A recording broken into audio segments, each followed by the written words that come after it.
¿Alguna vez te has parado a pensar en cuántas vidas son juzgadas por su apariencia antes siquiera de ser escuchadas? En la mañana más común de una gran ciudad como Madrid, un niño hambriento y febril atraviesa las puertas de un hospital de lujo. Pero lo que debía ser una petición de auxilio se transforma en una escena brutal de humillación y desdén. Solo que nadie esperaba que aquel hombre sencillo sentado en un rincón fuera, en realidad, el dueño de todo. Si esta historia te ha interesado, no olvides suscribirte a nuestro canal y dinos desde qué ciudad nos estás viendo. Continuando, la mañana en Madrid despertaba con aquel ritmo frenético de siempre. Coches disputándose el espacio en las avenidas, personas corriendo hacia sus compromisos, cada uno sumergido en su propio universo de urgencias y preocupaciones. En el barrio de Salamanca, donde los edificios acristalados reflejaban el cielo gris de la ciudad, el Hospital Santa Cruz se erigía como un monumento de vidrio y acero, un símbolo de excelencia médica reservado para aquellos que podían pagarla. Sus puertas automáticas de cristal ahumados se abrían y cerraban en un movimiento constante, recibiendo a ejecutivos estresados, señoras cubiertas de joyas para sus chequeos de rutina, empresarios en busca de cirugías estéticas. Allí, cada detalle estaba pensado para transmitir poder, estatus, exclusividad. Pero aquella mañana de jueves, algo completamente fuera del guión estaba a punto de suceder. Camila solo tenía 5 años, pero sus ojos cargaban una vejez que ninguna niña debería conocer. Sus pies descalzos, sucios de asfalto y polvo, pisaron la alfombra mullida de la entrada del hospital con una vacilación que mezclaba miedo y desesperación. Apretujaba su barriguita con sus 2 manitas pequeñas, el rostro contraído en una expresión de dolor que partiría cualquier corazón. Su vestidito rosa, que un día quizás fue bonito, ahora estaba rasgado, manchado, demasiado grande para su cuerpecito desnutrido. El pelo castaño y enmarañado le caía sobre los hombros delgados, y sus mejillas, que deberían ser regordetas y sonrosadas, estaban hundidas, pálidas. Apenas podía mantenerse en pie. Cada paso era una batalla contra el dolor que rasgaba sus entrañas, contra la fiebre que hacía temblar su cuerpo, contra el miedo que le oprimía el pecho. Pero Camila era una superviviente. Había aprendido, en los últimos meses, en las calles de Madrid, que nadie iba a ayudarla si no lo pedía, que llorar sola en un callejón no servía de nada, que tenía que ser valiente, incluso cuando todo dentro de ella gritaba de pavor. Así que entró, cruzó aquellas puertas de cristal que separaban 2 mundos completamente diferentes. Y el contraste no podía ser más brutal. El vestíbulo del Hospital Santa Cruz era una catedral de la modernidad, con techos altísimos, lámparas de cristal que colgaban como joyas suspendidas, suelo de mármol italiano tan pulido que reflejaba las imágenes como un espejo. Había sillones de cuero, color crema dispuestos en elegantes conjuntos, jarrones con orquídeas blancas perfumando el aire acondicionado, una fuente de agua en el centro que producía un sonido suave y relajante. Las paredes estaban decoradas con obras de arte contemporáneo, cuadros abstractos en tonos azules y dorados que costaban más de lo que muchas familias ganarían en toda una vida. Detrás del mostrador de recepción, hecho de madera noble y vidrio, Juliana se arreglaba el pelo rubio impecablemente peinado y comprobaba sus uñas esmaltadas en un rojo perfecto. Tenía 28 años y había conseguido aquel empleo hacía solo 3 semanas. Para ella, trabajar en el Santa Cruz era la realización de un sueño, la puerta de entrada al mundo del que siempre había deseado formar parte. Venía de una familia de clase media-baja de Vallecas, pero se avergonzaba de ello, ocultaba sus orígenes como si fueran una enfermedad contagiosa. Se había inventado una historia sobre haber estudiado en un colegio privado, sobre haber viajado al extranjero, sobre conocer a gente importante. Todo mentira, pero mentiras que repetía con tanta convicción que casi se las creía. Juliana observaba a cada persona que entraba en aquel vestíbulo con ojos críticos, clasificando, juzgando, separando el grano de la paja, Había entendido rápidamente cómo funcionaban las cosas allí. No bastaba con ser eficiente, tenía que ser selectiva. Los pacientes correctos merecían sonrisas amplias, atención dedicada, agilidad en los procesos. A los pacientes equivocados, bueno, a esos se les disuadía con burocracia, frialdad, demoras intencionadas.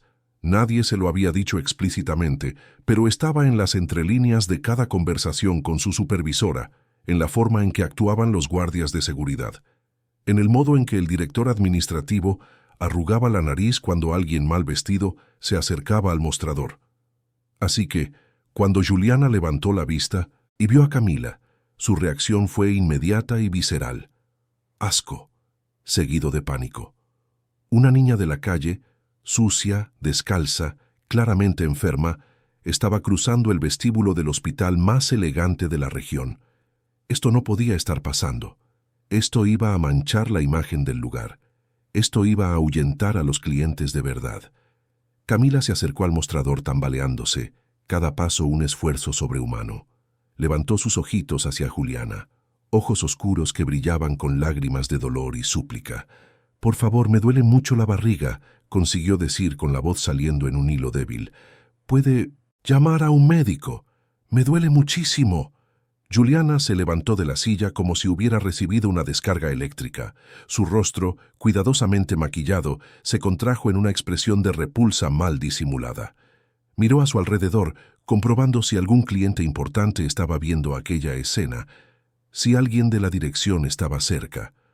Por suerte, el vestíbulo estaba relativamente vacío en ese momento. «No puedes estar aquí», dijo Juliana, con la voz saliendo más alta y más dura de lo que pretendía. «Este es un hospital privado. Tienes que irte ahora mismo». Camila parpadeó, confundida, el dolor nublando su comprensión. «Pero me duele», repitió apretando más la barriga. «Por favor, solo que un médico me mire un momentito».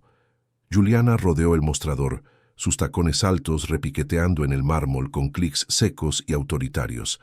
Se acercó a Camila, manteniendo una distancia segura como si la niña pudiera contagiarla con algo.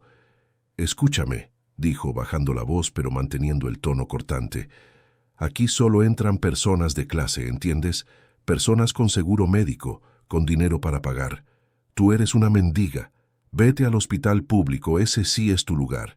Aquí no entras, no te van a atender, y estás ensuciando nuestro suelo». Las palabras cayeron sobre Camila como piedras. Era pequeña, era frágil, se estaba muriendo de dolor, pero no era tonta.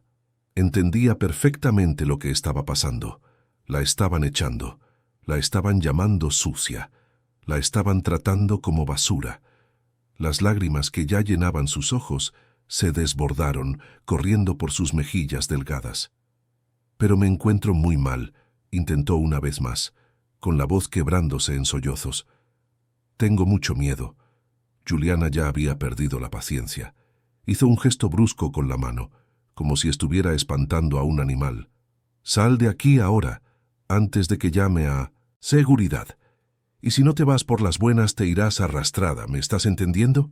Al otro lado del vestíbulo, en un sillón estratégicamente posicionado para tener una visión de todo el ambiente sin ser notado, un hombre de aproximadamente 50 años observaba la escena con creciente atención. Mauricio Andrade vestía de forma sencilla, casi pobre para los estándares de aquel lugar, con unos vaqueros desgastados, una camisa de algodón lisa y zapatillas gastadas. Su barba llevaba varios días sin afeitar, el pelo canoso un poco desordenado. Nadie allí tenía idea de quién era realmente, y era exactamente así como Mauricio quería. Él era el fundador y principal accionista del Grupo Andrade Salud, un imperio que incluía el Hospital Santa Cruz y otras 12 unidades repartidas por España. Su fortuna se estimaba en miles de millones de euros, construida a lo largo de 3 décadas de trabajo incansable y decisiones certeras en el mercado de la sanidad privada. Pero Mauricio no era como los otros multimillonarios que ostentaban sus riquezas. Era discreto, casi un recluso. Y tenía una costumbre peculiar que practicaba desde hacía años: hacer visitas anónimas a sus propias unidades hospitalarias para observar cómo funcionaban las cosas de ¿Verdad cuando nadie sabía que el dueño estaba presente? En aquellas visitas veía la verdad desnuda y cruda. Veía cómo los empleados trataban a los pacientes cuando creían que no habría consecuencias. Veía si los valores que él intentaba implementar se estaban siguiendo de verdad. Veía la humanidad, o la falta de ella, en los pasillos de sus hospitales. Y en aquel momento, lo que estaba viendo le revolvía el estómago de rabia y decepción. Mauricio observó mientras Juliana continuaba humillando a la niña. Observó mientras Camila intentaba mantenerse en pie, pero sus rodillas flaqueaban. Observó mientras la recepcionista hacía un gesto impaciente a los guardias de seguridad que estaban posicionados cerca de la entrada. Dos hombres uniformados se acercaron. Uno de ellos era joven, no debía tener más de 25 años, rostro anguloso, mirada dura de quien quería demostrar su valía y ganar puntos con la supervisión. El otro era mayor, rondando los 50, con canas en las sienes y una expresión cansada de quien ya había visto demasiado en la vida. Tenía nietos, 2 niños y una niña, y la más pequeña tenía exactamente 5 años. La misma edad que aquella niña que ahora estaba siendo tratada como una intrusa.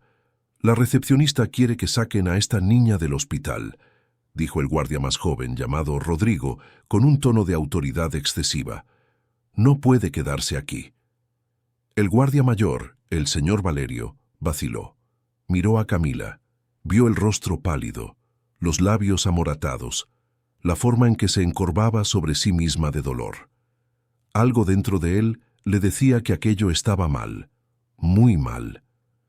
«Señorita», comenzó Valerio, dirigiéndose a Juliana, «pero la niña se encuentra mal de verdad. ¿No sería mejor llamar a un médico solo para que le eche un vistazo?» Juliana lo fulminó con la mirada. «No he pedido su opinión, he dado una orden. Sáquenla de aquí, ahora». Rodrigo no esperó más. Agarró el brazo de Camila con una fuerza innecesaria y comenzó a tirar de ella hacia la puerta. La niña gritó de dolor, intentó clavar los pies en el suelo, pero sus piernecitas delgadas no tenían fuerza alguna. «Para, me haces daño», lloraba Camila. «Por favor, solo quiero que me mire un médico». Valerio se acercó también, pero a diferencia de Rodrigo, intentó ser más amable, sujetando a la niña por el otro brazo con cuidado. «Ven, pequeña, vamos a salir», intentó decir con una voz más suave, pero sus ojos estaban llenos de vergüenza. En aquel momento, mientras era arrastrada por los 2 guardias, mientras la gente en el vestíbulo giraba la cara con indiferencia o incomodidad, mientras Juliana observaba satisfecha pensando que había resuelto el problema, el cuerpo de Camila finalmente cedió. El dolor era demasiado insoportable, la fiebre demasiado alta, el cuerpo pequeño y desnutrido, demasiado débil. Sus ojitos se pusieron en blanco, sus piernas perdieron toda la fuerza, y se desmayó allí mismo, en medio del vestíbulo de mármol, en los brazos de los guardias que la estaban expulsando. Fue como si el tiempo se detuviera. Valerio sintió el peso muerto de la niña en sus brazos y el pánico se apoderó de él. «Dios mío, se ha desmayado», gritó. «Que alguien llame a un médico». Rodrigo también se quedó paralizado, sujetando el bracito delgado de Camila que colgaba inerte. Juliana palideció detrás del mostrador, la satisfacción de segundos atrás transformándose en miedo a las consecuencias. Y fue en ese exacto momento cuando Mauricio Andrade se levantó del sillón.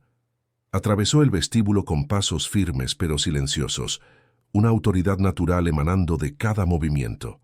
No corrió, no gritó, pero había algo en su presencia que hacía que la gente se apartara instintivamente, abriéndole paso. Cuando llegó hasta donde estaban los guardias, Mauricio extendió los brazos. «Deme a la niña», dijo, en un tono que no era una petición, era una orden. Valerio, sin entender bien quién era aquel hombre, pero sintiendo que debía obedecer, le entregó a Camila cuidadosamente. Mauricio la tomó en brazos, y el cuerpo pequeño y caliente de fiebre pareció pesar toneladas en sus brazos, no por el peso físico, sino por el peso emocional que aquel momento conllevaba. Porque Mauricio ya había sostenido a una niña así antes. 17 años atrás había sostenido a su hija Isabel en brazos, corriendo por los pasillos de un hospital, implorando que alguien la salvara. Isabel solo tenía 4 años cuando fue afectada por una meningitis fulminante. Mauricio tenía todo el dinero del mundo, pero de nada sirvió. Los médicos hicieron lo que pudieron, pero ya era demasiado tarde. Sostuvo a su hija en brazos mientras ella se iba, y aquel dolor nunca, nunca había desaparecido por completo. Por eso había construido hospitales, por eso había invertido fortunas en equipos de última generación, por eso creía que una sanidad de calidad podía salvar vidas. Pero ahora, sosteniendo a Camila inconsciente en sus brazos, en el vestíbulo de su propio hospital, se daba cuenta de una verdad devastadora. De nada servía el mejor equipo del mundo si en la puerta de entrada una niña era tratada como basura. Mauricio comenzó a caminar hacia los ascensores que llevaban a urgencias. «Señor, espere». Juliana encontró su voz, corriendo tras él. «No puede entrar así. Necesita registrarse, presentar documentos, garantizar el pago». Mauricio ni siquiera miró hacia atrás. Continuó andando. «Señor», insistió Juliana, ahora con voz chillona, «voy a tener que llamar a seguridad». «Puede llamar», respondió Mauricio sin detenerse. «Y llame también al director administrativo. Quiero hablar con él». Rodrigo bloqueó el camino de Mauricio, colocándose frente a él con una postura agresiva. «Tiene que parar ahora. No puede entrar en urgencias sin autorización». Mauricio finalmente se detuvo y miró directamente a los ojos del joven. Había algo en aquella mirada, una intensidad, una determinación absoluta que hizo que Rodrigo vacilara. «Apártate de mi camino», dijo Mauricio con la voz baja pero cargada de una autoridad que venía de mucho más adentro que cualquier cargo o función. «Esta niña se está muriendo y va a recibir atención médica ahora. Si intentas impedírmelo de nuevo, te garantizo que te arrepentirás el resto de tu vida». Rodrigo sintió un escalofrío. Había algo en aquel hombre de ropa sencilla que le asustaba de verdad. Dio un paso a un lado. Mauricio entró en el ascensor. Las puertas se cerraron dejando atrás un vestíbulo en estado de shock absoluto. Arriba, en la tercera planta donde se encontraba urgencias, las cosas estaban a punto de complicarse aún más. Porque el sistema que había rechazado a Camila en la puerta no iba a aceptar simplemente que entrara por la ventana.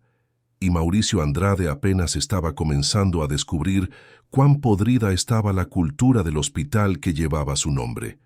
Cuando las puertas del ascensor se abrieron en la tercera planta, Mauricio se encontró con un pasillo blanco y aséptico, iluminado por luces LED que daban al ambiente una claridad casi quirúrgica. El olor a desinfectante impregnaba el aire.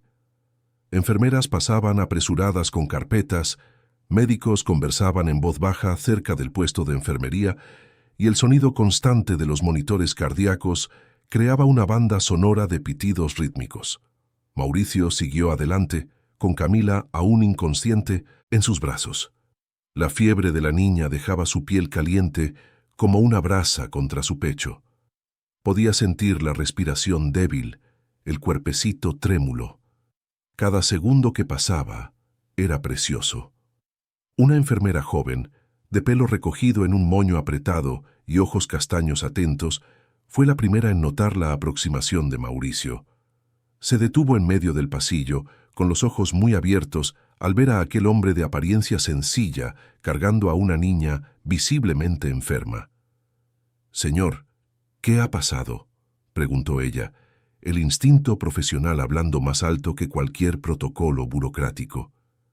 Se acercó rápidamente, colocando la mano en la frente de Camila. «Dios mío, tiene una fiebre altísima. ¿Cuánto tiempo lleva así?». «No lo sé», respondió Mauricio. «La encontré desmayada en el vestíbulo. Necesito un médico ahora». La enfermera, cuya placa la identificaba como Fernanda, hizo un gesto para que Mauricio la siguiera. «Venga, vamos a la sala de emergencias». Pero antes de que pudieran dar más de 3 pasos, otra voz cortó el pasillo. «Un momento. ¿Qué está pasando aquí?». Un hombre con bata blanca, pero sin estetoscopio, Se acercaba a grandes zancadas. Tenía alrededor de 40 años.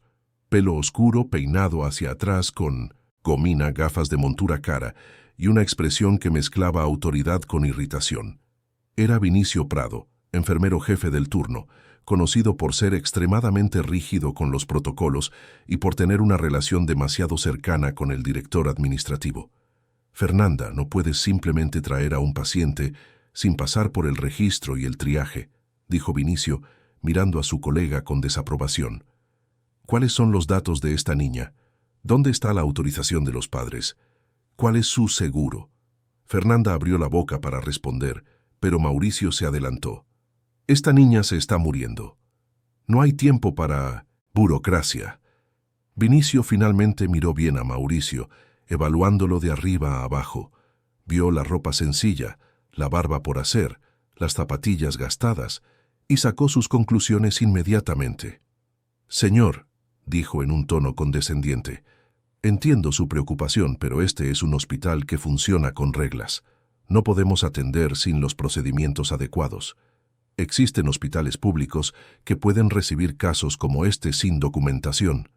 Mauricio sintió la rabia hervir dentro de él, pero mantuvo la voz controlada.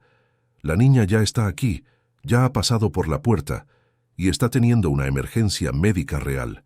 Van a tratarla. No funciona. Ah, sí, replicó Vinicio cruzando los brazos.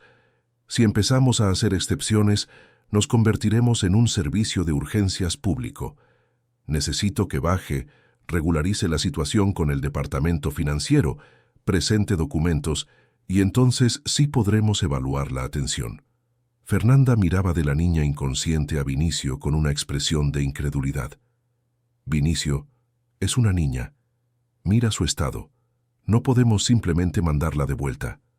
No la estoy mandando de vuelta.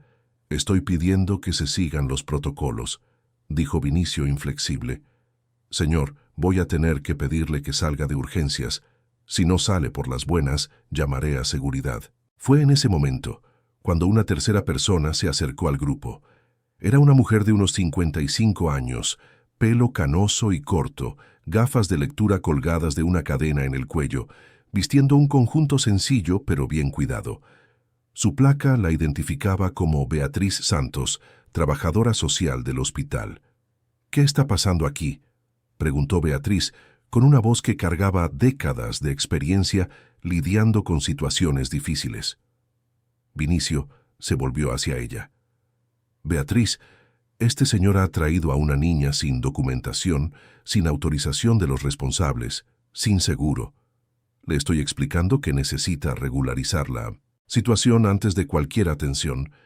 Beatriz se acercó a Mauricio y miró a Camila. Su rostro profesional se deshizo por un segundo, revelando una genuina preocupación. Tocó delicadamente el rostro de la niña. Está ardiendo en fiebre, constató Beatriz, y por su aspecto está deshidratada y desnutrida. Esto es una emergencia pediátrica.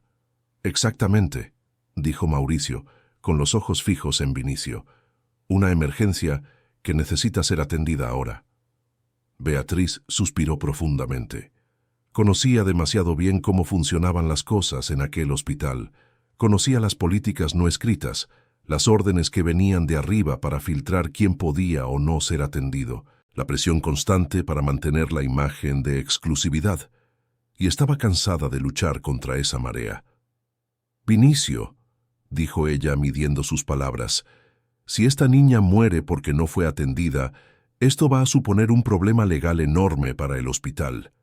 Creo que deberíamos al menos estabilizarla. Pero antes de que Vinicio pudiera responder, una voz estridente resonó en el pasillo. ¿Qué demonios está pasando aquí? Todos se giraron. Bajando por el pasillo con pasos rápidos y expresión furiosa, venía el doctor Enrique Castillo, director administrativo del Hospital Santa Cruz. Tenía 52 años, el pelo completamente blanco, a pesar de su edad, un traje de diseño impecable, zapatos italianos que brillaban bajo las luces fluorescentes.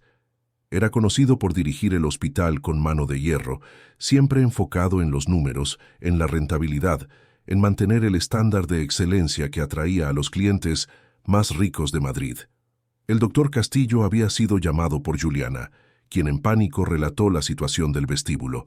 Subió inmediatamente, no para ayudar a la niña, sino para contener lo que veía como un problema de imagen. Se detuvo frente a Mauricio, mirándolo con mal disimulado desdén. «¿Es usted quien ha traído a esta niña?», preguntó señalando a Camila con un gesto que parecía más indicar un objeto que una persona. «Sí», respondió Mauricio con la voz peligrosamente tranquila. «Entonces va a tener que llevársela de inmediato», dijo el doctor Castillo. «Este hospital tiene reglas estrictas. No atendemos sin documentación, sin garantías de pago, sin los procedimientos adecuados. Usted está perturbando el funcionamiento de unas urgencias médicas que atienden a pacientes regulares». Mauricio miró profundamente a los ojos del director. «¿Pacientes regulares?», repitió. «¿Así es como llaman a las personas que pueden pagar?». «Los llamamos pacientes que siguen nuestros protocolos», respondió el doctor Castillo con la paciencia ya agotada. «Ahora voy a ser claro, señor. O se va voluntariamente con esta niña, o llamo a la Policía Nacional y se va esposado. La elección es suya». Fernanda no pudo contenerse. «Pero doctor, se encuentra muy mal. Mire la fiebre, mire su estado». «Enfermera, se está extralimitando en sus funciones», cortó el doctor Castillo. «Vuelva a su puesto». Beatriz intentó una última carta. «Doctor Castillo, como trabajadora social, necesito registrar que si esta niña no es atendida y algo grave sucede, el hospital puede responder por omisión de socorro». «No estamos omitiendo socorro. Estamos siguiendo protocolos», rebatió el director. «Hay hospitales públicos a menos de 3 kilómetros de aquí que pueden atender este tipo de situación. Este no es nuestro perfil de paciente». Mauricio escuchó todo aquello y sintió que algo dentro de él se rompía definitivamente. Estaba presenciando en tiempo real cómo su propio hospital transformaba a una niña moribunda en un problema administrativo. Veía a empleados que juraron salvar vidas poniendo el papeleo por encima de una emergencia real. Veía a la institución que él había construido con tanto esfuerzo revelarse como un monstruo de frialdad y crueldad. Podía revelarse en ese momento. Podía decir quién era. Podía usar su autoridad de dueño para acabar con aquella discusión absurda. Pero una parte de él necesitaba ver hasta dónde llegaba aquello.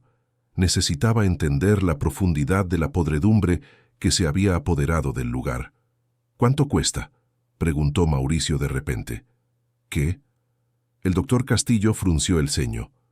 «¿Cuánto cuesta atender a esta niña? ¿Cuánto necesita el hospital para tratarla?». El doctor Castillo hizo una mueca. «Ni siquiera se trata del valor, señor. Se trata de protocolo, de documentación, de responsabilidad legal. Le estoy preguntando cuánto cuesta», insistió Mauricio. «Deme un número». El director suspiró, como si estuviera tratando con un niño terco. «Mire, para una emergencia pediátrica, con análisis, posible hospitalización, medicamentos, estamos hablando de un mínimo de 50.000 euros. Pero esa ni siquiera es la cuestión principal». Mauricio asintió lentamente. «Saque su móvil y abra la aplicación del banco». «¿Qué?». El doctor Castillo estaba genuinamente confundido ahora. «Abra la aplicación del banco», repitió Mauricio. «Va a necesitar los datos de la cuenta corriente principal del hospital para recibir una transferencia». «Señor, creo que no lo está entendiendo. No es solo una cuestión de dinero». «¿No?». Mauricio inclinó la cabeza. «Entonces explíqueme qué es. Porque por lo que he entendido están dispuestos a dejar morir a una niña porque no tiene documentos ni dinero. Ahora yo estoy ofreciendo el dinero. Entonces, ¿cuál es realmente el problema?». El doctor Castillo abrió la boca, la cerró, la abrió de nuevo. No estaba acostumbrado a ser confrontado de esa manera, especialmente no por alguien que parecía ser un ciudadano común sin recursos. «Eso no resuelve la cuestión de la documentación, de la autorización de los responsables de la...». Comenzó. Mauricio lo interrumpió. «Saque el móvil, abra la aplicación, deme los datos de la cuenta. Ahora».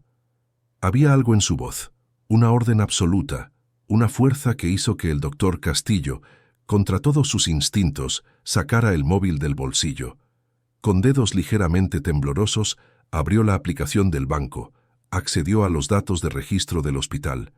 «¿Cuál es el nombre del banco y la sucursal?», preguntó Mauricio. El doctor Castillo le dio los datos, aún sin entender bien lo que estaba pasando. Mauricio, con Camila todavía en brazos, consiguió sacar su propio móvil del bolsillo con una mano. Abrió la aplicación de su banco, tecleó los datos que el director le había proporcionado. ¿50.000 era la estimación?, preguntó Mauricio. «Sí, pero señor, no necesita hacer esto. Tenemos otros canales. Podemos derivarla a un hospital público que...», intentó el doctor Castillo. Mauricio no estaba escuchando. Sus dedos volaron sobre la pantalla del móvil, pero no tecleó 50.000. Tecleó un número mucho, mucho mayor, 2 millones de euros, y tocó en confirmar. El sistema procesó la transferencia. En cuestión de segundos, el móvil del doctor Castillo vibró con una notificación. Miró la pantalla y palideció visiblemente. Una transferencia de 2 millones de euros acababa de llegar a la cuenta del hospital. ¿Dónde? Tartamudeó el director, mirando del móvil a Mauricio con los ojos desorbitados. Mauricio, con la febril Camila en sus brazos, miró fríamente al doctor Castillo. ¿Ahora hay suficiente dinero? ¿Hay suficiente documentación? ¿O van a inventar alguna otra excusa para dejar que una niña de 5 años muera en el suelo de su hospital? Todo el pasillo se había quedado en silencio absoluto. Fernanda miraba con la boca abierta. Beatriz contenía la respiración. Vinicio parecía haberse convertido en una estatua, y el doctor Castillo miraba a aquel hombre de ropa sencilla como si estuviera viendo un fantasma. «¿Quién es usted?», consiguió preguntar. Mauricio dio un paso adelante y el doctor Castillo retrocedió instintivamente.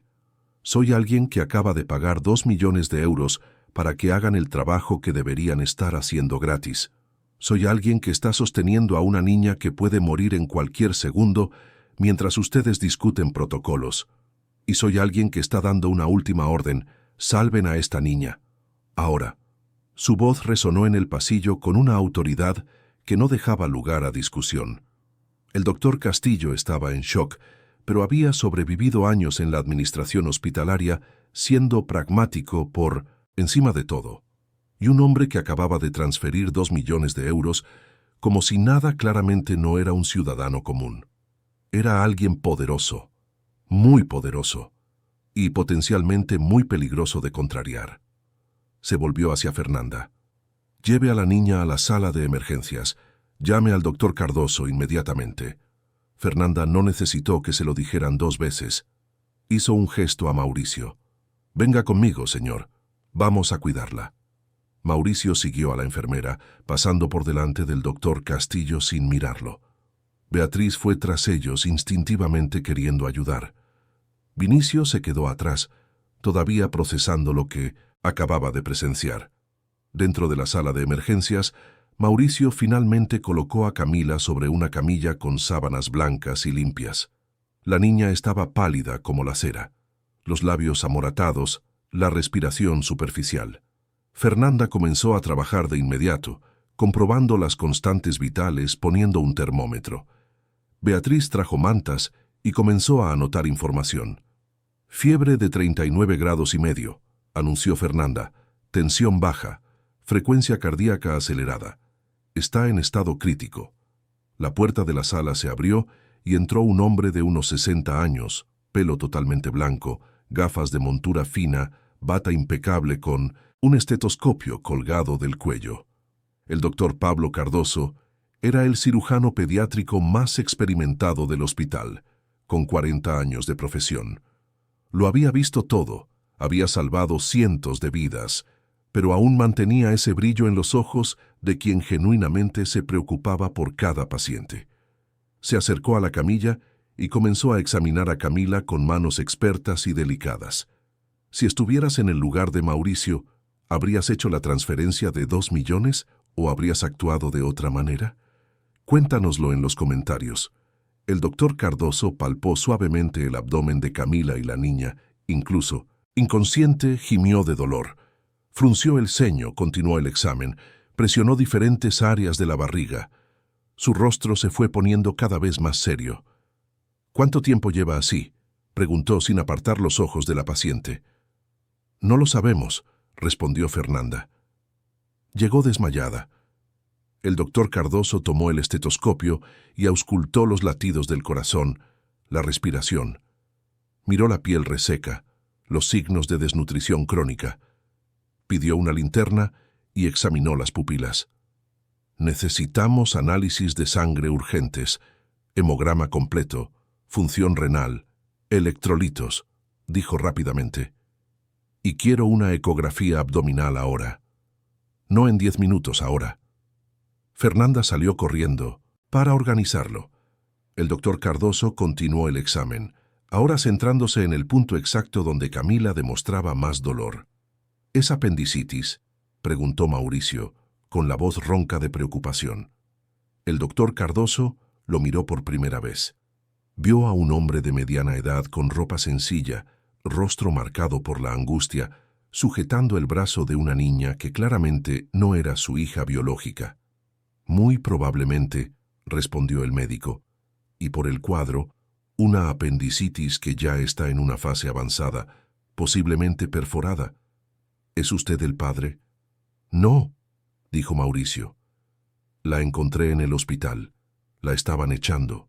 El doctor Cardoso arqueó las cejas, pero no comentó nada. Volvió su atención a Camila.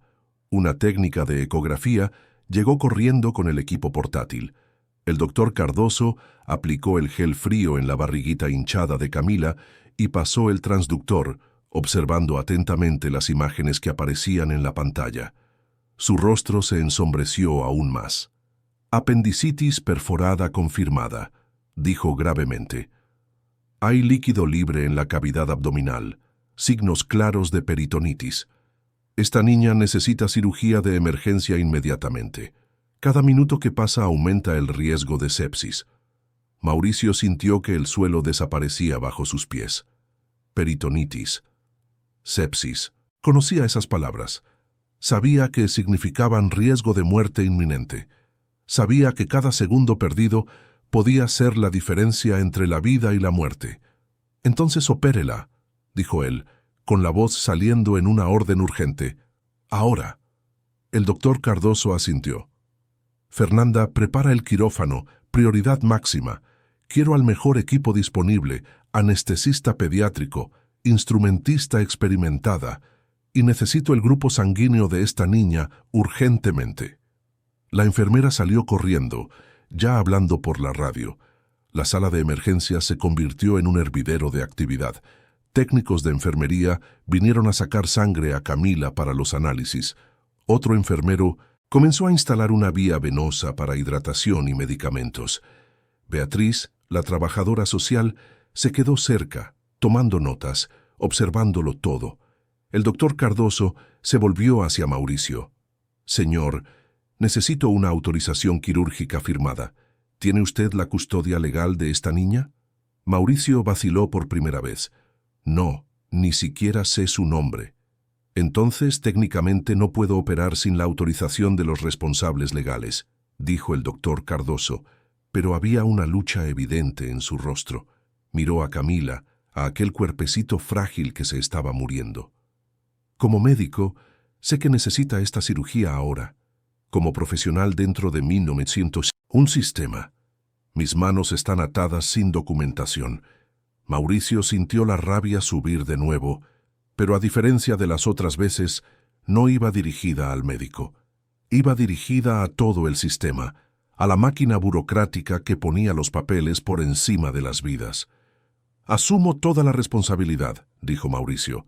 Firmo lo que sea necesario, pero esta niña no va a morir esperando por la burocracia. El doctor Cardoso lo miró profundamente a los ojos y vio algo que reconoció. Un hombre desesperado por salvar a una niña, costara lo que costara. Ya había visto esa mirada antes, en los rostros de padres al borde de la desesperación. Está bien, dijo el médico, tomando una decisión que podría costarle su carrera. Voy a operar. La responsabilidad es mía y suya. Beatriz, prepare los documentos de emergencia.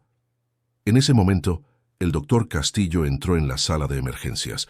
Su rostro todavía estaba pálido por el shock de la transferencia millonaria, pero había recuperado parte de su compostura. «Doctor Cardoso, necesitamos hablar sobre los aspectos legales», comenzó. «Ahora no», cortó el cirujano sin apartar los ojos de Camila. «Tengo una cirugía de emergencia que hacer». «Pero la cuestión de la autorización», insistió el doctor Castillo. El doctor Cardoso finalmente lo miró y había una frialdad en sus ojos que el director nunca había visto antes. «Enrique, ambos sabemos que esta niña casi muere en la puerta de nuestro hospital. Fue humillada, expulsada, y se le negó atención mientras suplicaba ayuda. Ahora tiene una apendicitis perforada que puede matarla. Así que voy a ser muy claro. Voy a entrar en ese quirófano y voy a salvarle la vida. Si quieres demandarme después, demándame. Si quieres despedirme, despídeme. Pero no vas a impedirme hacer lo que juré hacer cuando me licencié, en medicina». El silencio que siguió fue denso. Fernanda volvió corriendo. «Quirófano listo, doctor. Equipo preparado. Podemos llevarla ahora». El doctor Cardoso hizo un gesto y 2 celadores comenzaron a empujar la camilla de Camila. Mauricio lo siguió instintivamente, pero el doctor Cardoso le puso la mano en el hombro. «Usted no puede entrar en el quirófano», dijo, pero en un tono amable. «Pero le prometo que haré todo lo que esté a mi alcance para salvar a esta niña. Tiene mi palabra». Mauricio asintió, incapaz de hablar. Vio la camilla siendo empujada por el pasillo. Vio el cuerpo pequeño e indefenso de Camila desaparecer tras las puertas dobles del quirófano, y de repente se encontró solo en el pasillo, con un vacío enorme en el pecho. Beatriz se le acercó. «Señor, venga conmigo. Vamos a la sala de espera, y necesito alguna información sobre la niña». Mauricio la siguió como un autómata. La sala de espera era pequeña pero cómoda, con sillones acolchados, una televisión en la esquina, revistas apiladas en una mesita de centro. Había una máquina de café y un dispensador de agua. Beatriz le indicó un sillón y Mauricio se sentó, sintiendo de repente el peso del agotamiento. La trabajadora social acercó una silla y se sentó frente a él, con una carpeta en el regazo. «Primero, necesito saber su nombre», dijo ella, con una voz profesional pero no desprovista de amabilidad. «Mauricio Andrade», respondió él, identificándose por primera vez. Beatriz lo anotó. «¿Y la niña? ¿Sabe su nombre?» «No, no sé nada de ella. La vi siendo maltratada en el vestíbulo, se desmayó y la traje». Beatriz estudió su rostro. «Usted ha hecho una transferencia de 2 millones de euros para tratar a una niña que ni siquiera conoce. Eso es muy inusual». Mauricio se pasó la mano por el rostro cansado. Tenía una hija, Isabel. Murió a los 4 años. Meningitis. Cuando vi a esa niña siendo tratada de esa manera, siendo expulsada mientras pedía ayuda, no pude quedarme quieto». Beatriz asintió lentamente, comprendiendo. «Siento mucho su pérdida y admiro lo que ha hecho. Muchos simplemente habrían seguido de largo». Mauricio soltó una risa amarga. «Soy el dueño de este hospital, Beatriz, o al menos debería serlo, pero parece que he perdido el control de en qué se ha convertido». Beatriz parpadeó procesando la información. «¿Usted es el dueño?» «Mauricio Andrade». «Espere, ¿el Mauricio Andrade? ¿Del grupo Andrade Salud?» «Sí», confirmó él demasiado cansado para mantener la fachada. Beatriz se quedó en silencio por un largo momento. Luego suspiró profundamente. «Señor Andrade, necesito ser honesta con usted. Lo que ha pasado hoy con esta niña no ha sido un incidente aislado». Mauricio levantó la vista hacia ella.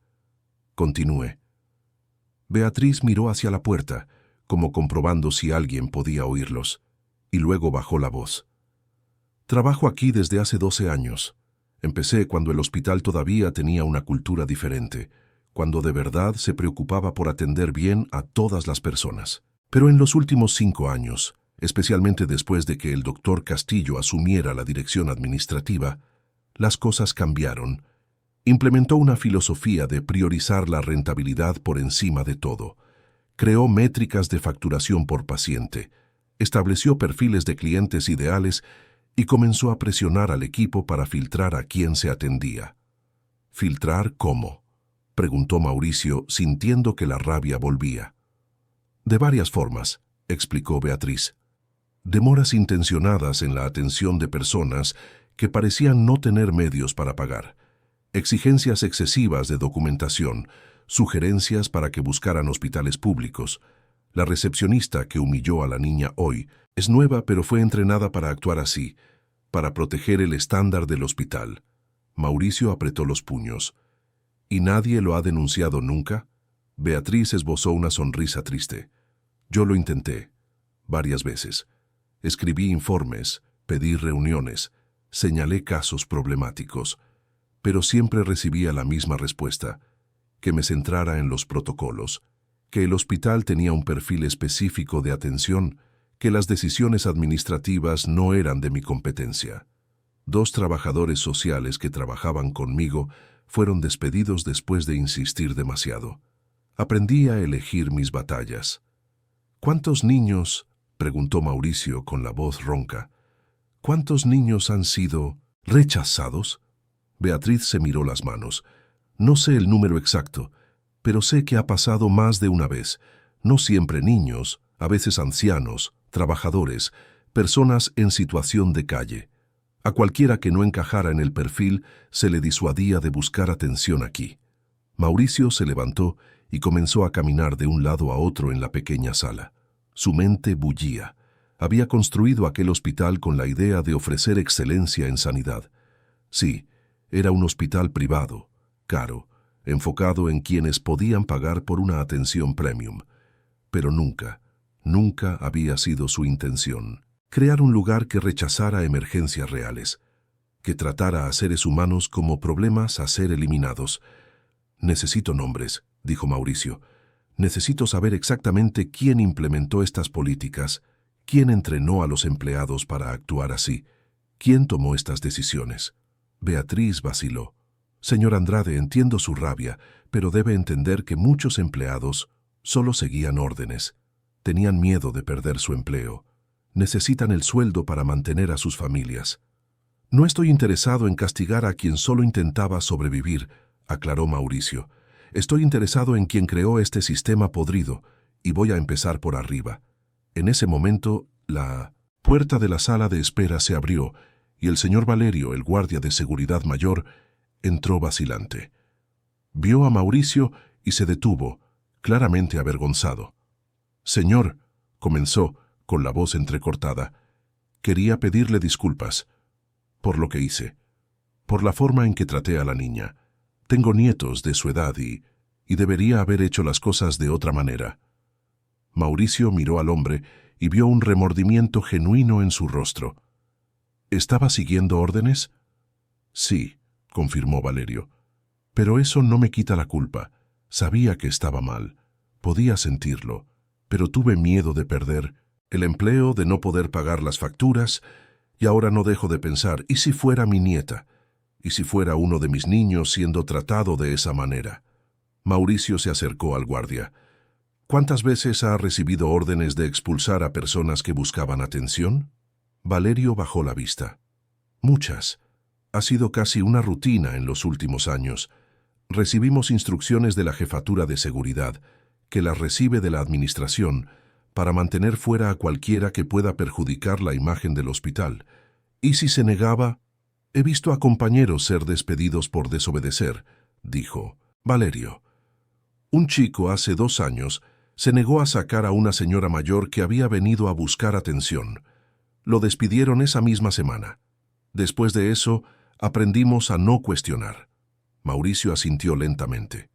«Señor Valerio, no va a ser despedido. Pero voy a necesitar que me cuente todo lo que sabe, todos los casos que presenció, todas las órdenes que recibió. ¿Puede hacerlo?» Valerio levantó la vista, sorprendido. «Puedo, señor. Claro que puedo». La puerta se abrió de nuevo y Fernanda entró. Miró a Mauricio con una expresión suave. «La cirugía ha comenzado», informó.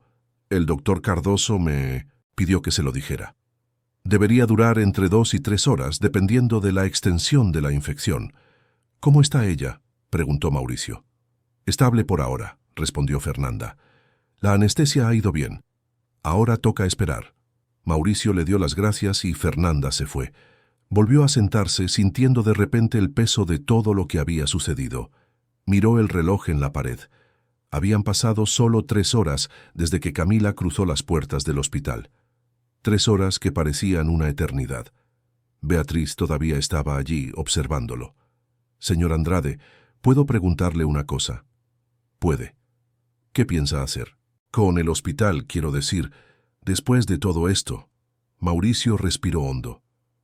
«Voy a reconstruirlo desde cero. Voy a despedir a quien tenga que ser despedido. Voy a cambiar cada política que priorice el dinero sobre las vidas. Y voy a garantizar que ninguna niña, ninguna persona, sea jamás tratada de la forma en que esa niña fue tratada hoy». «¿Y el doctor Castillo?» «Está fuera», dijo Mauricio sin dudarlo. «A partir de ahora». Beatriz asintió. «Va a necesitar ayuda, para entender lo que realmente está pasando aquí, para identificar lo que necesita cambiar. Puedo ayudar con eso. Y conozco a otros empleados que también quieren ver cambios, médicos, enfermeros, gente buena que está cansada de trabajar en un sistema que va en contra de todo en lo que creen». Mauricio la miró con gratitud. «Acepto su ayuda. Y la necesitaré». Las horas siguientes pasaron en una especie de letargo. Mauricio permaneció en la sala de espera, incapaz de irse, incapaz de hacer otra cosa que no fuera esperar. Beatriz se quedó con él un rato, luego tuvo que volver al trabajo, pero prometió regresar. El señor Valerio pasó varias veces trayendo agua, café, ofreciendo compañía silenciosa. Mauricio usó ese tiempo para pensar en Isabel, en cómo su pérdida había moldeado cada decisión que había tomado en los últimos 17 años, pensar en cómo se había alejado del día a día de los hospitales, confiando en directores y administradores para llevar el negocio mientras él se centraba en la expansión y las inversiones. Pensar en cómo, al hacer eso, había permitido que el corazón de sus hospitales fuera arrancado y reemplazado por hojas de cálculo y números. Y pensar en Camila, aquella niña pequeña, sola, enferma, que tuvo el valor de entrar en un lugar aterrador pidiendo ayuda, y fue tratada como basura. Casi muere. Todavía podía morir. Mauricio se encontró haciendo una promesa silenciosa. Si ella sobrevivía, él haría más que simplemente cambiar el hospital. Haría más que solo pagar por su tratamiento. Él cuidaría de ella, personalmente. Se aseguraría de que nunca más estuviera sola, nunca más pasara hambre, nunca más fuera tratada como si no importara. Era una promesa enorme. Lo sabía. Ni siquiera sabía si la niña tenía familia, si había alguien buscándola, si él tendría algún derecho a interferir en su vida. Pero en ese momento, sentado en aquella sala de espera, con el sonido amortiguado del hospital a su alrededor, Mauricio supo que era una promesa que necesitaba hacer. 2 horas y 40 minutos después de que comenzara la cirugía, la puerta se abrió y el doctor Cardoso entró. Todavía llevaba el gorro y la mascarilla quirúrgica colgada del cuello, el rostro cansado pero con una expresión que Mauricio no conseguía descifrar por completo. Mauricio se levantó de un salto. «¿Cómo está?» El doctor Cardoso respiró hondo. «Ha sido una cirugía difícil. Muy difícil. El apéndice se había perforado por completo. Había una infección diseminada en la cavidad abdominal. Tuvimos que hacer un lavado extenso, retirar tejido necrosado, limpiar toda la zona. Perdió bastante sangre, necesitamos una transfusión». «¿Pero está viva?», preguntó Mauricio, con el corazón martilleando. El doctor Cardoso asintió. «Está viva. Conseguimos controlar la infección, extirpar el apéndice, estabilizarla. Está en recuperación ahora, todavía bajo el efecto de la anestesia. Pero, señor Andrade, necesito ser honesto. Las próximas 24 horas son críticas. Hay riesgo de sepsis, de complicaciones postoperatorias. Está muy debilitada, desnutrida. Su cuerpo está luchando en varios frentes al mismo tiempo. Pero tiene una oportunidad, dijo Mauricio. Tiene una oportunidad de sobrevivir. La tiene, confirmó el doctor Cardoso. Hicimos todo lo que era posible hacer. Ahora depende de ella, de su fuerza, y es una luchadora, eso se lo puedo garantizar. Pocos adultos aguantarían lo que ella ha aguantado. Mauricio sintió que las lágrimas llenaban sus ojos por primera vez en años. ¿Puedo verla? Va a ir a la UCI pediátrica, explicó el médico. Puede visitarla allí, pero solo por unos minutos. Necesita reposo absoluto. Entiendo. Gracias, doctor. Gracias por salvarla. El doctor Cardoso le puso la mano en el hombro a Mauricio. Hice mi trabajo. Lo que usted hizo, traerla hasta aquí, luchar por ella, eso sí, que le salvó la vida. Si la hubieran mandado a un hospital público en ese estado, con todo el respeto a las instituciones públicas que hacen un trabajo heroico con recursos limitados, probablemente no habría llegado a tiempo. Usted salvó a esa niña, señor Andrade. Mauricio no pudo responder, solo asintió. 15 minutos después, Mauricio estaba frente a una puerta de cristal con la placa UCI pediátrica. Una enfermera lo condujo hasta la cama donde estaba Camila.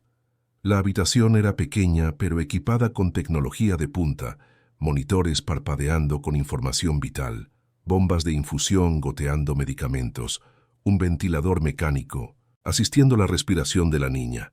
Y allí, en aquella cama que parecía demasiado enorme para su cuerpecito, estaba Camila.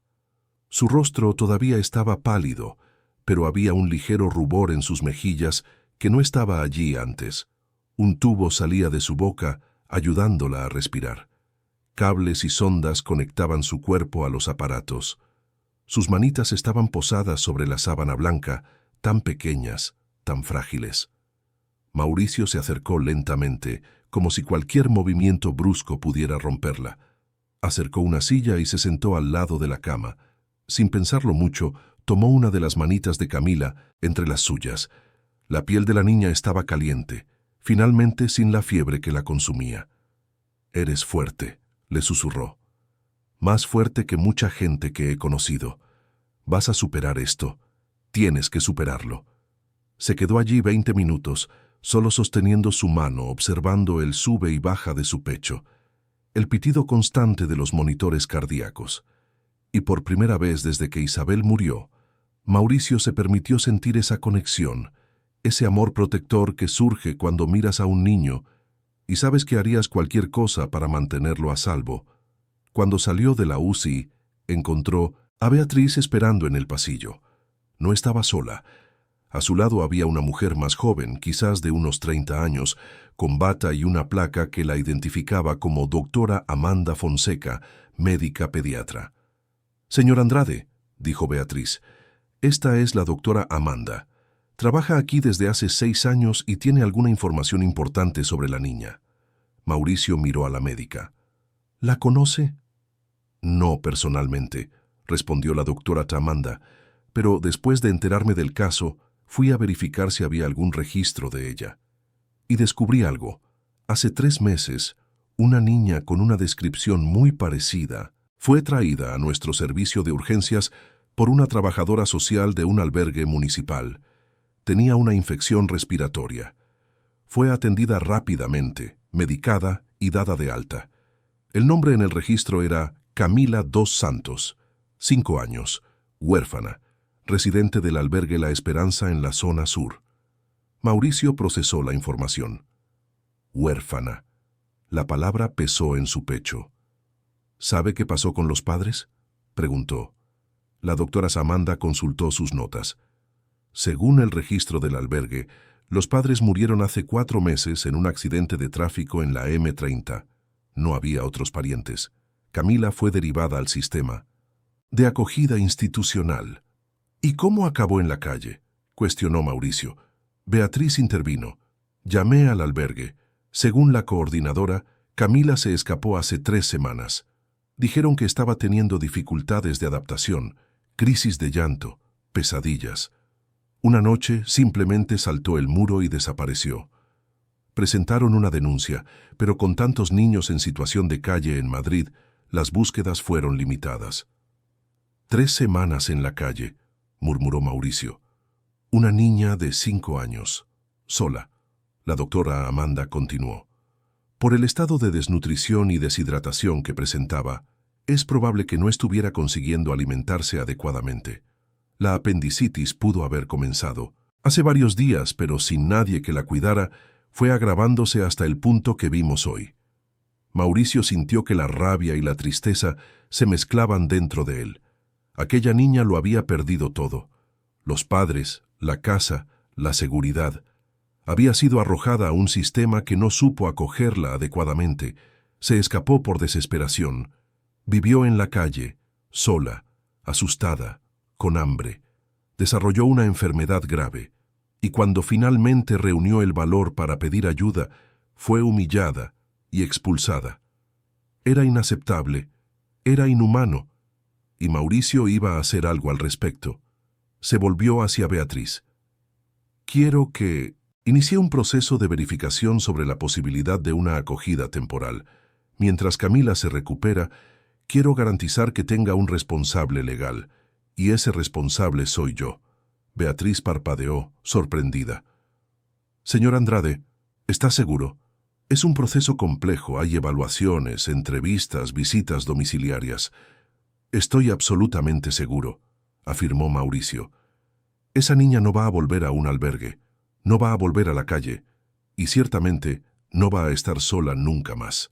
Beatriz asintió lentamente, una sonrisa pequeña pero genuina apareciendo en su rostro. Me encargaré de ello. Y, señor Andrade, puedo decir que me parece una actitud muy bonita por su parte. Mientras esto sucedía, en otra parte del hospital el doctor Castillo estaba en su despacho, intentando entender qué había pasado exactamente. Había buscado información sobre Mauricio Andrade y había confirmado la noticia. Era, de hecho, el dueño del hospital. El multimillonario solitario que rara vez aparecía, que delegaba toda la administración en directores como él. Y ahora el doctor Castillo entendía que había cometido un error catastrófico. No solo había implementado políticas que iban en contra de los principios del fundador del hospital, sino que se había enfrentado al propio dueño sin saberlo. Había intentado impedir una atención de emergencia. Había priorizado los protocolos administrativos por encima de una vida humana. Su teléfono sonó. Era el presidente del Consejo de Administración del Grupo Andrade Salud. Enrique, ¿puedes explicarme qué demonios está pasando ahí? Llegó la voz áspera desde el otro lado de la línea. Acabo de recibir una llamada de Mauricio. Ha convocado una reunión de emergencia del Consejo para mañana por la mañana y ha pedido tu presencia. El doctor Castillo tragó saliva. Puedo explicarlo todo. Hubo un malentendido, una situación que se salió de control, pero se está resolviendo. También me ha enviado un informe preliminar sobre políticas de atención discriminatorias implementadas en el Santa Cruz en los últimos años, continuó el presidente. Enrique, ¿es eso cierto? ¿Creaste protocolos para rechazar pacientes basándose en su apariencia y condición financiera? No fue exactamente así, intentó defenderse el doctor Castillo. Fueron ajustes para mantener el perfil de excelencia del hospital, para garantizar la sostenibilidad financiera. Convertiste un hospital en un club privado, lo cortó el presidente. Y en el proceso casi causas la muerte de una niña. Estás suspendido de tus funciones con efecto inmediato. No tomes ninguna decisión, no des ninguna orden. La reunión de mañana decidirá tu futuro en la empresa. La llamada terminó. El doctor Castillo se quedó sentado en su lujoso despacho, rodeado de diplomas y premios de gestión hospitalaria, y por primera vez en años se preguntó cuándo exactamente había perdido el rumbo, cuándo había dejado de ver a los pacientes como personas y había comenzado a verlos como números en una hoja de cálculo. A la mañana siguiente, el Hospital Santa Cruz amaneció diferente. La noticia de que el verdadero dueño estaba presente se había extendido como la pólvora. Los empleados cuchicheaban en los pasillos, especulando sobre lo que iba a pasar, sobre quién sería despedido, sobre qué cambios vendrían. A las 8 de la mañana, en la sala de juntas de la última planta, Mauricio estaba sentado a la cabecera de una gran mesa de caoba. A su alrededor, miembros del Consejo de Administración, directores de otros hospitales de la red, el director jurídico y el de recursos humanos. Beatriz también estaba allí, como consultora en cuestiones sociales. El doctor Castillo estaba en el rincón más alejado de la mesa, visiblemente incómodo. Mauricio no perdió el tiempo con preámbulos. «Señores», comenzó, «en los últimos 5 años este hospital se ha alejado completamente de sus valores fundacionales. Hemos implementado políticas que priorizan el lucro por encima de las vidas humanas. Hemos creado una cultura de exclusión y discriminación. Y ayer, una niña de 5 años casi muere porque fue considerada indigna de recibir atención». Hizo una pausa, dejando que las palabras pesaran en el aire. Algunos de ustedes aquí podrían argumentar que los hospitales privados tienen derecho a elegir a sus pacientes, a centrarse en determinados perfiles, a garantizar la sostenibilidad financiera. Continuó. Y en ciertos aspectos, eso es verdad. Pero existe una línea que jamás debería cruzarse. Y esa línea es negar atención de emergencia a alguien que se está muriendo. El doctor Castillo intentó intervenir. «Señor Andrade, si me permite, las políticas se implementaron con la mejor de las intenciones, para garantizar que el hospital pudiera seguir ofreciendo excelencia». Mauricio lo cortó con una mirada. «¿Excelencia para quién, Enrique? ¿Para quién puede pagar?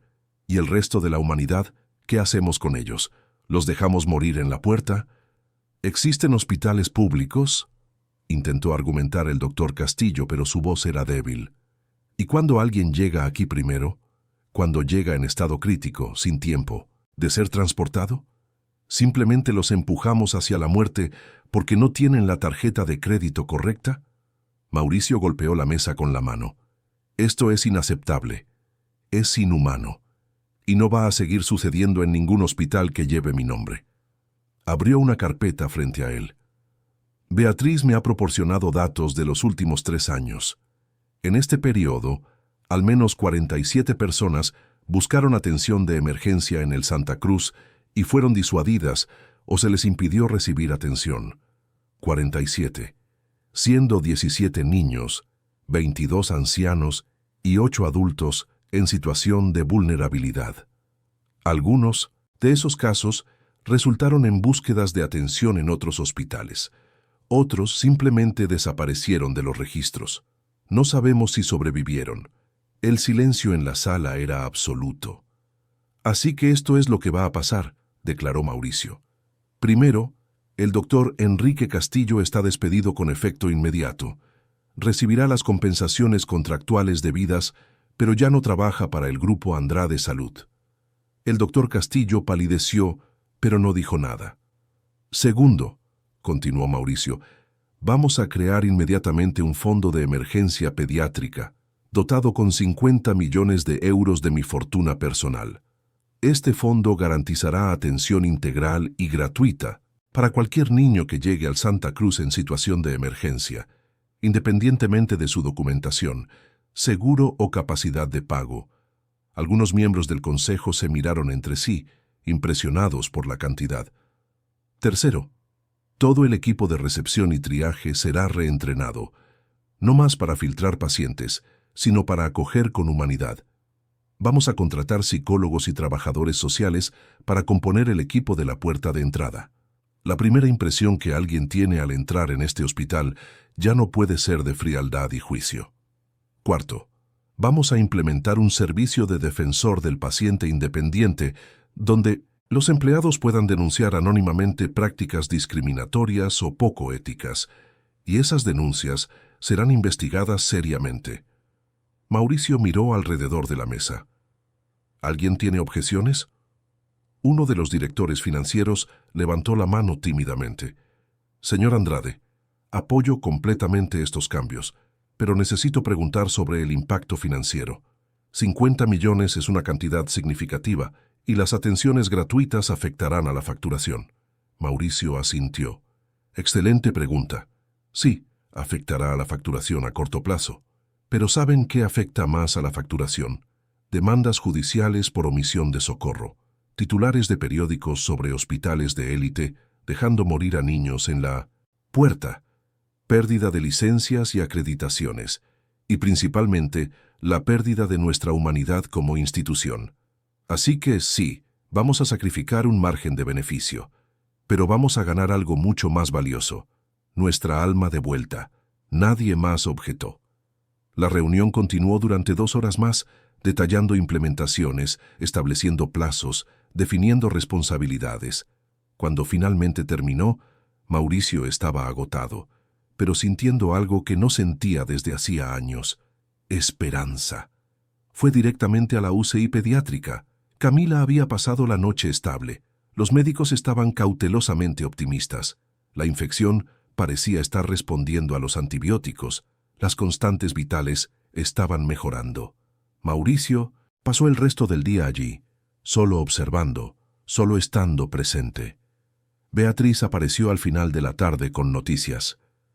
«He iniciado los trámites para la acogida temporal», informó. «Llevará algunas semanas, pero no veo impedimentos.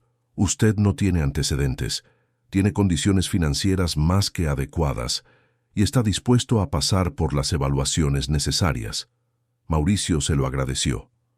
«¿Cuánto tiempo hasta que despierte?» «Los médicos creen que debería salir de la sedación en las próximas 24 horas», respondió Beatriz. «Su cuerpo se está recuperando bien».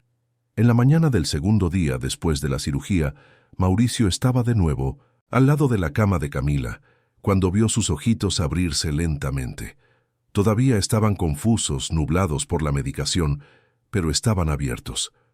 «Hola», dijo él suavemente. «Estás a salvo.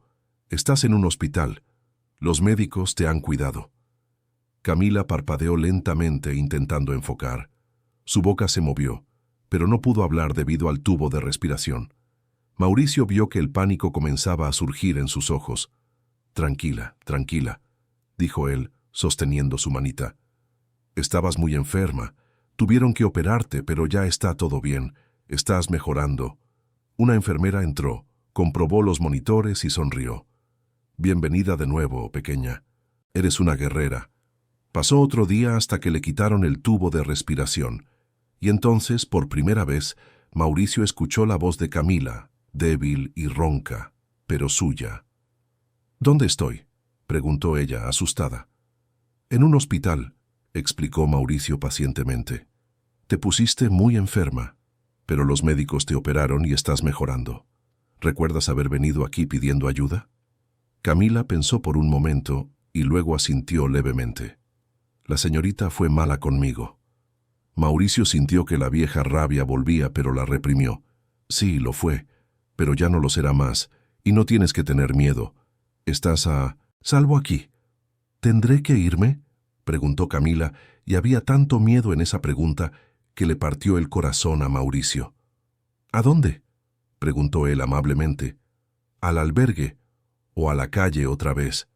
Camila se miró las manos. «Nadie quiere estar conmigo». Mauricio sintió que las lágrimas le picaban en los ojos. Se inclinó más cerca. «Camila, mírame». Ella levantó sus ojitos oscuros hacia él. «No vas a ir al albergue. No vas a ir a la calle. Cuando salgas de aquí, bien curada y fuerte, te vendrás conmigo. A mi casa. Si tú quieres, claro». Camila lo miró con una expresión de confusión mezclada con esperanza. «¿De verdad?». «De verdad», confirmó Mauricio. «Voy a cuidarte. Me aseguraré de que tengas todo lo que necesitas. Comida, una cama calentita, ropa, juguetes, y sobre todo, tendrás a alguien a quien le importas». «¿Por qué?», preguntó ella genuinamente sin entender. «Ni siquiera me conoces». Mauricio sonrió a través de las lágrimas. «Porque yo también perdí a alguien a quien quería mucho. Y aprendí que la vida nos da segundas oportunidades, si estamos abiertos a ellas. Tú necesitas a alguien que te cuide, y yo necesito a alguien a quien cuidar. Creo que podemos ayudarnos mutuamente».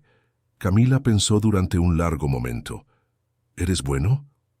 «Intentaré serlo», prometió Mauricio. «Lo intentaré mucho».